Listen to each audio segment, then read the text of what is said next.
기도로 또 아침 예배를 시작하도록 하겠습니다. 거룩하신 아버지 하나님, 오늘 하루를 또한 하나님과 이렇게 대화할 수 있도록 도와주시고, 또 오늘 하루를 하나님과 이렇게 대화하는 시간으로 시작하게 하시니 진심으로 감사를 드리옵나이다. 주께서 늘 우리와 함께 하시고 우리에게 은혜를 베풀어 주셔서 그 은혜 가운데 저희가 부족하고 연약하고 나약하고 매일 실수하며 다툼 가운데 살아가며 시기실지 속에서 주님을 반역하며 주님의 뜻을 거스리며 살아감에도 불구하고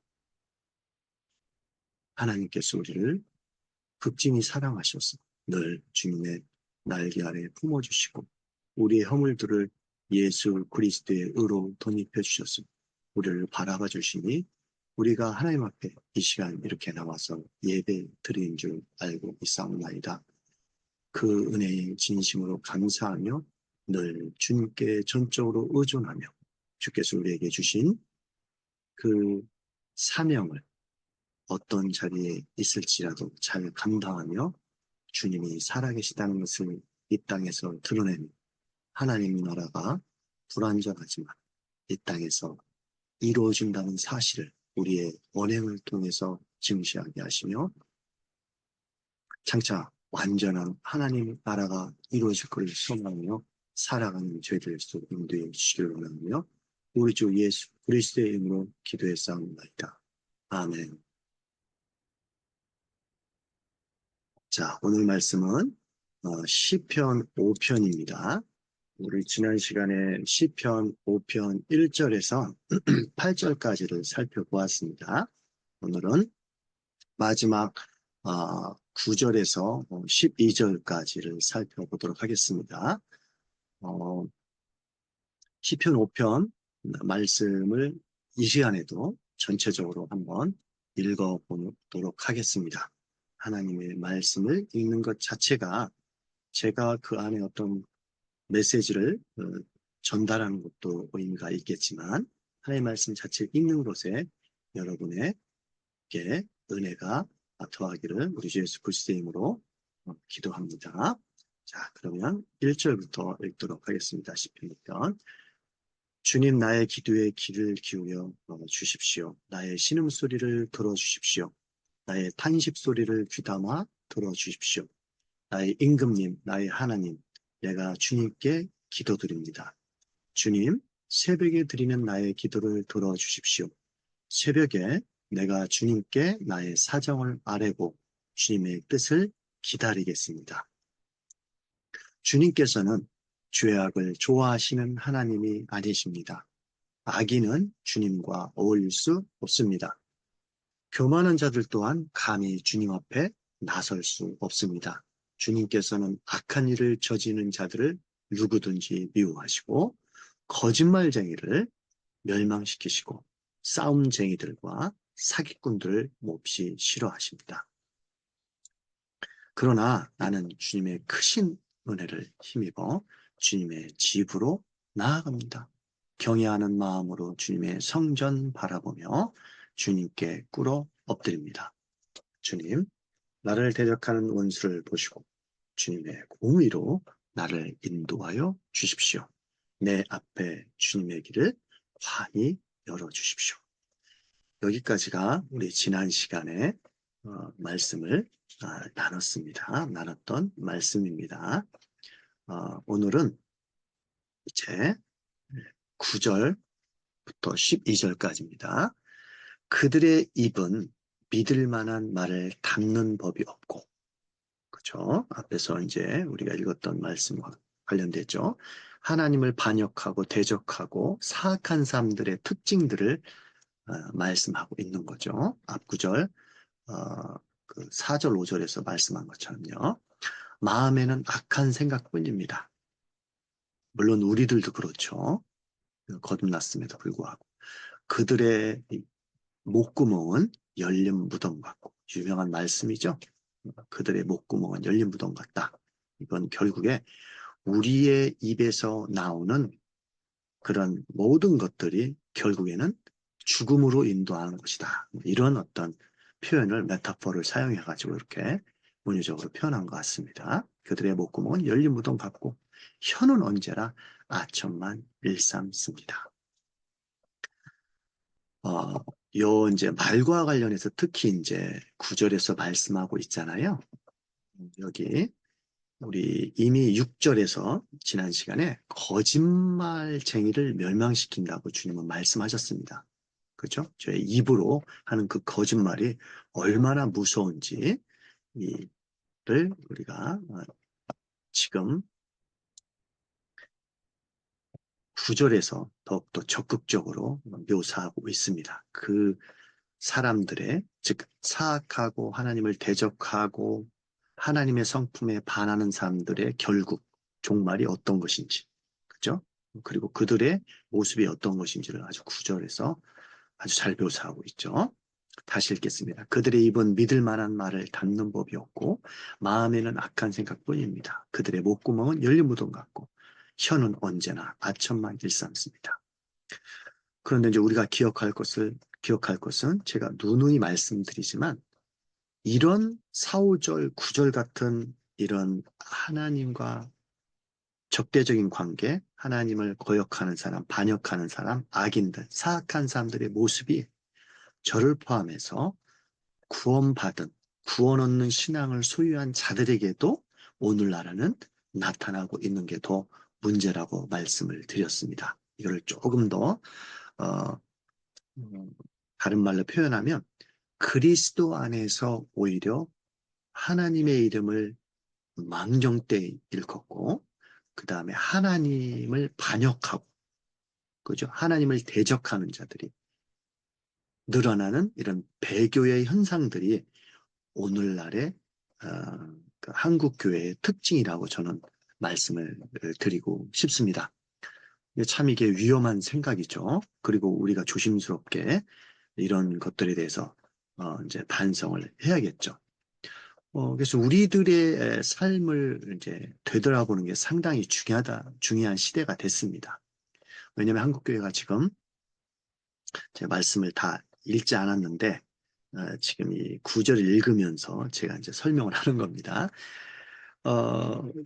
지금 한국교회 현상은 제가 말씀드렸듯이 이제는, 어, 이제 지금 50대, 저도 50대지만, 그 다음에 60대, 뭐 70대, 80대, 이런 어떤 어, 믿음의 어떤 걸 갖고 있는 분들의 세대가 이제 차츰차츰 없어지면서 그 이전 세대, 40대는 그나마 좀 낫습니다. 30대, 20대 이런 청년들의 세대가 도래했을 때 그들이 주축이 된 어떤 한국교회의 어떤 신앙을 유지하는 중추적 어떤 무리가 됐을 때 그들이 지금의 어떤 20대, 30대, 40대 초반까지 됐을 때 그분들이 정말 우리 지금 우리 권사님을 포함해서 60대, 70대신 우리 그동안 한국교회의 어떤 그런 부흥의 길을 이끌었던 우리 신앙의 선배들, 그죠? 그분들의 신앙의 모습을 이어받아서 우리의 후손들이 다음 세대들이 정말 부흥은 말하지 않더라도 우리가 갖고 있는 신앙을 정말 이 악한 세계에서, 그죠? 하나님을 대적하는 이 세계에서 이 신앙을 유지할 수 있겠는가? 그렇지 못할 가능성이 많다는 거죠. 그죠? 그건 왜 그러냐? 결국에는 우리가 여기서 얘기하는 4절, 5절, 9절과 같은 삶을 우리가 살고 있기 때문에 하나님을 믿는다고 하지만, 그죠? 그런 삶을 살고 있기 때문에 그렇게 된 것이 아닌가. 저를 포함해서. 그러니까 저희가 아주 통렬한 심령을 가지고 반성을 해야겠죠. 그죠? 그리고, 우리 이제 제가 우리 신앙의 선배들, 우리 특히 이제 60대, 70대, 80대이신 어른들, 저희 아버님 때죠. 이런 분들의 신앙을 어떻게 보면 칭찬하고 있는 시간일 수도 있습니다. 그분들의 신앙의 어떤 모범을 따라서 그 신앙을 그대로 자녀들에게 전수해 줄 수 있는가? 요즘은 신앙을 전수해 주는 건 두 번째 문제이지 않습니까? 제가 계속 말씀드리지만 저도 그렇고 일단 좋은 대회가 가는 거. 그죠? 그게 어려서부터 우리 아이들 기르는 목적이지 않습니까? 이런 어떤 생존 경쟁 사회에서 우리나라 이 자본주의 사회에서 얼마만큼 이 자본을 많이 획득해서 편안한 삶을 추구하느냐. 그게 안 믿는 사람과 믿는 사람이나 다 똑같다는 거예요. 그게 이제 우리 기독교 안에도 들어와가지고 다 기독교인들도 다 그렇게 살아갑니다. 그죠? 결혼의 목적도 마찬가지고 자녀를 키우는 목적도 마찬가지고. 그죠? 우리가 결혼한 이유가 무엇이겠습니까? 그죠? 서로 사랑했습니까? 사랑해서 결혼했습니까? 그죠? 제가 대학에서 사랑에 대해서 강의는 지금 계속 오랫동안 해오고 있습니다. 그런데 사랑하는 건 당연히 있기 때문에 결혼하는 거죠. 근데 우리 기독교인들은 사랑해서 결혼했지만 사랑만을 가지고 결혼하는 건 아니거든. 하나님께서 우리에게 주신 크신 목적이 있기 때문에 사명이 있기 때문에 그 사명을 이루기 위해서 혼인하는 겁니다. 자녀를 낳는 것도 우리가 성관계를 갖고 그죠? 그럼으로써 당연히 이제 자녀가 나오는 거겠지만 그 자녀를 낳아가지고 예쁘잖아요. 그리고 또 뭐, 이제 나이별 어려움도 있지만, 자녀를 낳는 것이 단순히 우리가 관계를 갖고, 그리고 사랑의 결과물로, 나오는 것일 수 있지만, 더 중요한 것은 결국 자녀를 갖는 목적이 무엇인가. 가장 큰 건 좀 전에 말씀드렸지만, 하나님을 믿는 우리의 신앙을 자녀에게 전수해줘서 그 신앙을 갖고 아이들이 이 땅에서 하나님의 뜻을 드러내 보이는 거죠. 그죠? 그러기 위해서 우리는 자녀를 낳는 거. 그죠? 자녀를 양육하는 거. 그죠? 어, 전부, 그런데 이제 그런 목적보다는 우리의 그 어떤 욕망과 갈망, 이걸 반대로 얘기하면 하나님을 욕망하고 갈망하고 악망하는 게 아니라, 그죠? 우리 시편 1편에서 얘기한 것처럼 주님의 율법을 주야로 묵상한다. 그리고 그 앞절에서는 1절에서는 뭐, 5만 원짜리 뭐 서거나 앉거나, 그죠? 어, 눕거나 뭐 이런 거 하지 않는다고 했잖아요. 오늘 4절, 5절, 9절에서 말씀한 그 사악한 자들과는 다르게 하나님의 말씀을 주야로 묵상한다는 것이 그게 이제 축복받은 사람의 모습이라겠는데 여기서 하나님 말씀을 묵상한다는 것은 단순히 우리가 이성적인 힘을 가지고 하나님 말씀을 깨달아서 그저 그거에 근거해서 산다는 그 자체를 얘기하는 것이 아니라 하나님의 말씀을 묵상한다는 것은 하나님 앞에 의존한다는 거죠. 그죠? 하나님께 없다. 그죠? 그런 분과 나는 그런 분이 어떤 분이든 나는 알고자 갈망하고 그죠? 악망하고 그분이 어떤 분이시지? 그분이 나에게 뭐라고 말씀하시는지. 그죠? 그래서 성경을 하나님의 말씀을 주야로 묵상한다는 하나님과 함께 한다는 거예요. 그걸 드러낸다는 거예요. 그리고 내가 그분의 다스림을 받고 있다는 거죠. 그분의 통치를 받으면서 그분이 원하시는 모습대로 살아간다는 거죠. 그죠? 이 오늘 4, 5절, 9절 사람들은 완전히 대비된다는 거죠. 그죠? 그런 어떤 믿음을 아이들에게 전수시키기 위해서 이제 우리가 결혼하는 거죠. 자녀를 낳는 거죠. 이제 그런 것들이 다 없어졌다는 거죠. 그런 것들이 다 요즘은 무가치한 사회가 됐습니다. 그러니까 이제 한국 교회가 계속 인구 절벽, 아이를 낳지 않는 시대가 됐지만, 그죠? 더 위험한 것은 그런 어떤 믿음을 갖고 있는 그런 모습들, 그런 신앙을 잘 전수하지 못하기 때문에, 어, 앞으로 한국 교회가 더 침체되고 문제가 있을 거라고 좀 생각이 듭니다. 그렇기 때문에 이제 이 오늘 말씀과 관련해서 우리가 하나님의 하나님의 그런 뜻이 무엇인지, 그죠? 그거를 잘 깨달아서 이런 사악하고 하나님 말씀에 대적하는 사람들의 삶을 살지 않도록 노력해야 된다는 거죠. 그래서 9절에는 이렇게 하나님을 대적하는 사람들의 모습을 구체적으로 표현하고 있습니다. 이제 다윗을 이런 사람들이 괴롭히고 있다는 거죠. 주변에서. 그러니까 이제 이 사람들에 대해서 다윗이 직접적으로 보복을 한다든가, 그죠? 뭐, 미워할 수는 있겠죠, 마음적으로. 공격을 하다든가. 이렇게 하지는 못한다는 거예요. 그건 주인의 뜻이 아니기 때문에.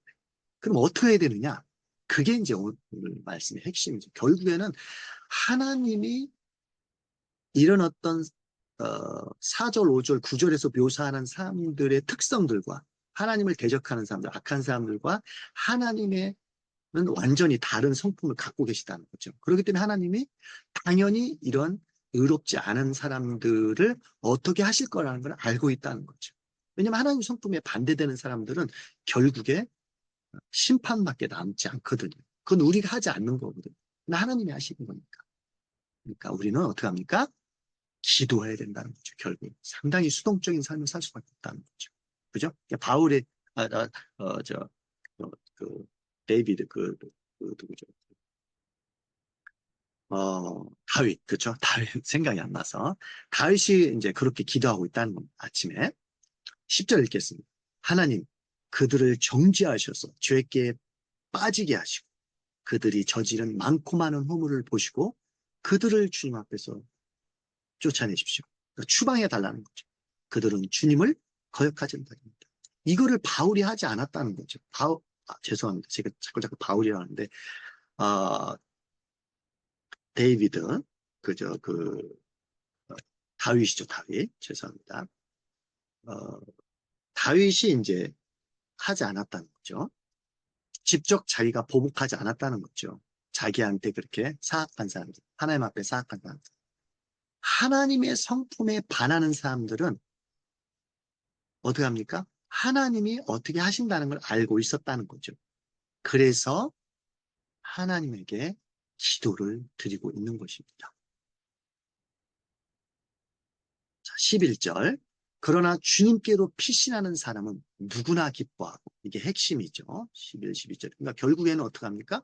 우리가 할 수 있는 길은 어떻게 하겠습니까? 가서 보복하고 죽이고 안갚음하고 공격하고 나를 대적하는 사람들 앞에서 그렇게 하면 안 된다는 거죠. 이게 기독교의 도리이고 교리이고 핵심 축입니다. 그러니까 나를 핍박하는 자를 위해서 기도해야 된다는 거죠. 오히려 용서를 해달라고. 그죠? 왜? 그 사람들의 여러분이 잘 알고 계시지만 하는 행동들의 그 대가는 그 다음에 그거에 대한 처결이라든가 아니면은 어떻게 하실지는 하나님만 하신다는 거죠. 하나님. 그 다윗왕은 그거를 잘 알고 있었던 것이죠. 그러나 주님께로 피신한 사람은 누구나 기뻐하고 길이 사랑하는 사람들이 주님 앞에서 기쁨을 누리도록 주님께서 그들을 지켜주실 것입니다. 그러니까 하나님께서 지켜주시는 사람들은 어떤 사람들입니까? 하나님 안에서 기쁨을 누리는 사람은 어떤 사람입니까? 결국에는 자기가 자기에게 나쁜 말을 하고, 그 다음에 자기에게 나쁜 행동을 하고, 그죠? 자기는 이런 의도가 아니었는데, 오해해가지고, 나한테 어떤 행동을 해도, 그죠? 예를 들어서 제가 뭐 100만 원을 빌려줬는데, 갚지도 않는다든가, 구체적으로, 그죠? 뭐 그런 것도 큰 문제죠. 이제 법적으로 해야 되겠지만, 일단은, 어떻게 됩니까? 기도를 해야 된다는 겁니다. 그죠? 하나님 앞에 피신해야 되는 거죠. 하나님 그걸 하신다는 거죠. 내 힘으로 하는 것입니다. 그런 사람은 어떻게 합니까? 기쁨을 누릴 수 있다는 거죠. 그죠?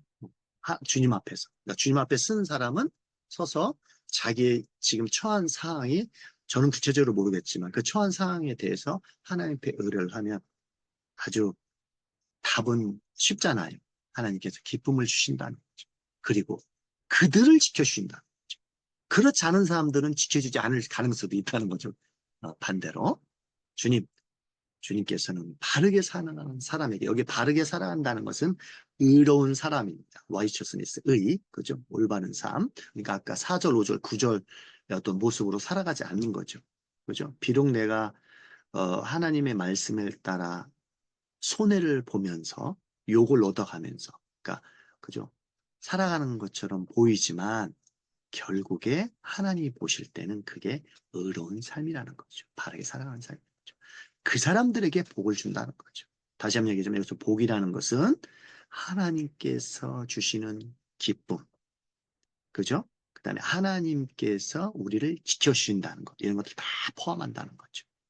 물론 우리의 보이는 어떤 물질적인 축복, 이런 것들도 다 포함되는 거죠. 근데 우리는 오히려 거기에만 얽매여 있으니까 문제겠죠.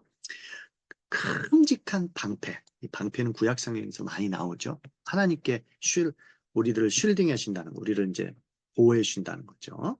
그들을 은혜로 지켜주신다는 거죠. 상당히 중요한 말씀이죠. 그러니까 결국에는 저도 그렇습니다. 저도 이제 저희 아들이 이번에 군대에서 길게 얘기 못하겠으면 정말 갈비뼈 골절돼서 어려움을 당하고 있을 때 인간적으로 참 제가 제 절친들한테 좀 백을 쓰려고 하고 그들을 의존하려고 했던 것도 되게 강했었습니다. 결국엔 저도 잘못된 거죠. 하나님을 의존해야 되는데 그럴 때 하나님께서 거기서 기쁨을 주시고 어떻게 합니까? 하나님 앞에 섰을 때 저를 지켜주시고 그죠? 그리고 하나님께서 그런 사람들을 바르게 살고 도와주시고 그죠? 그렇게 해주신다는 거죠. 그런 말씀을 11절에서 12절에서 말씀하고 있습니다. 그러니까 이런 어떤 살아가는 것들이 결국에는 내 삶을 살아가는 것 같지만 하나님의 뜻을 이루면서 내가 살아간다는 거죠. 그죠? 내가 이런 실질적으로 나의 처한 상황에 대해서 하나님 앞에 기도하고 있지만 이것이 나의 상황을 해결하고 모면하고 피해가기 위해서 기도하는 것 같지만 제가 지난주에 말씀드렸지만 그게 주님의 뜻을 이루어가는 하나의 도구로서 나 자신이 사용된다는 거죠. 이렇게 기도할 때, 이런 자세를 가지고 있을 때. 자, 그러면 12절까지 잠깐 생각해 볼 것들을 한번 제가 이렇게 적어봤습니다. 사악한 자들의 특징과 의로운 자들의 특징은 무엇인가? 그죠? 여러분들이 5편 읽어가면서 그리스도인들이 그들이 지닌 믿음 때문에 어려움을 당할 때 그들을 향해 보복하고 그들을 공격하기 원합니까? 그렇게 하고 싶죠, 저희들은. 그죠? 그게 또 쉬울 수도 있습니다. 그리고 그런 욕망과 욕구가 있습니다. 하지만 기독교의 도는 그게 아니라는 거죠. 오히려 이런 것들, 이런 어떤 상황 앞에서 우리는 하나님이 이런 상황에 대해서 어떻게 하실 거를 알고 있기 때문에 하나님 앞에 기도를 드립니다. 다시 한번 얘기하지만 기독교인들은 사회적인 이슈에 대해 나가서 으쌰으쌰 하지 못하는 이유가 바로 여기에 있습니다. 우리는 그런 상황이 발생하면 가서 그 액션, 그제 안가주막 그거는 거에 참여하는 것보다도 일단 우리가 기도하고 하나님의 뜻을 기다리는 게 더 중요하죠. 그죠? 우리 여기 3절에도 나와 있지 않습니까? 나의 사정을 아뢰고 주님의 뜻을 기다리겠습니다. 다윗 아침에 기도하면서 음, 이렇게 얘기하고 있는 거죠. 그러니까 그리스도는 상당히 수동적일 수 있다. 왜? 내 기도를 하나님이 들으시고 그 기도를 통해서 주님의 뜻을 이뤄가시는 분은 하나님이시기 때문에 그런 거죠. 그죠? 내가 잘나서 이루는 거 아닙니다. 내가. 그죠? 그 다음에 또 다윗이 하나님을 대적하는 자들을 다루는 전략은 무엇인가? 그죠? 제가 얘기 드렸습니다. 결국에는 스스로 그들을 보복하거나 자기의 힘을, 권력을 가지고 그들을 죽인다든가 대적하는 것이 아니고 하나님 앞에 의존한다는 거죠. 다윗은 하나님께 자신의 기도를 들으시고 자신을 방패처럼 보호하실 것을 같습니다. 이건 지난 시간에 말씀드렸습니다. 그죠? 내 기도를, 이 아침의 기도를 들으실 걸 확신했습니다. 그리고 하나님께 나의 쉴드, 방패가 되신다는 거죠. 나를 보호하신다는 거죠. 그죠? 그걸 확신하고 있습니다. 이와 같은 확신에 대한 근거가 무엇이겠습니까? 결국에 하나님이 어떠한 분이십니까? 우리가 앞에서 얘기한 것처럼 하나님은 죄악을 좋아하지 아니하신 분이십니다. 그리고 하나님은 악인은 하나님과 어울릴 수 없습니다. 하나님은 교만한 자를 미워하십니다. 악한 일을 저지른 사람은 하나님과 있을 수 없습니다. 거짓말쟁이를 하나님은 멸망시키십니다. 싸움쟁이들, 사기꾼들. 그죠? 이런 사람들과 반대되는 성품을 가지고 있는 것이 하나님이시라는 것을 알고 있습니다. 대표적인 게 하나님은 자비로우시고 의로우시고 공의로우시고 그죠? 사랑이 많으시고 또 심판자 되시고 그죠? 이런 것들을 얘기하는 거죠. 여러분들이 알고 있는 하나님의 영원성, 무한성 그죠? 이런 것들. 이런 하나님의 성품에 근거해서 다윗은 어떻게 했다는 겁니까?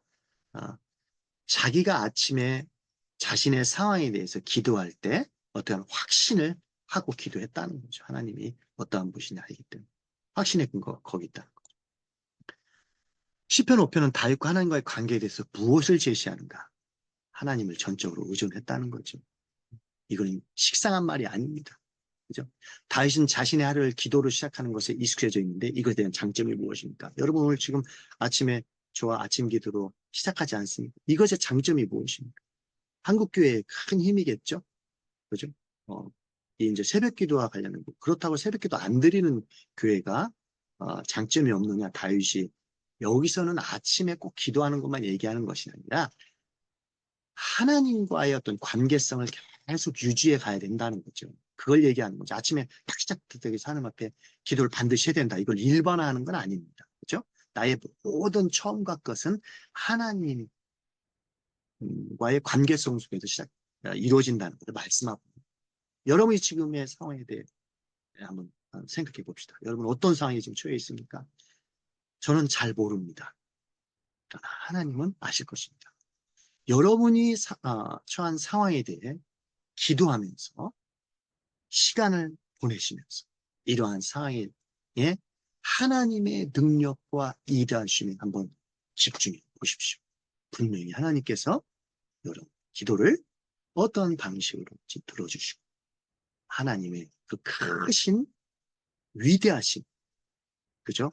여러분의 어떤 그런 삶을 통해서 드러내나는 것을 여러분도 삶 속에서 지켜볼 수 있을 것입니다. 그리고 그걸 통해서 하나님께서는 기쁨을 주시고, 그죠? 하나님께서 여러분들에게 피할 자리를 주신다는 것을 이 시간 확신하면서 우리의 모든 삶이 결국엔 하나님의 영광을 드러내는 삶으로 가는 시간이 됐으면 좋겠습니다. 우리의 기도조차도 말입니다. 기도하셨습니다. 하나님 감사합니다. 오늘 하루도 주께서 늘 주님 앞에 전적으로 의존하면서 하나님의 생각을 따라 생각하며 말하며 살아가는 하루가 되시도록 인도해 주시기 원하며 우리 주 예수 그리스도의 이름으로 기도했사옵나이다. 아멘.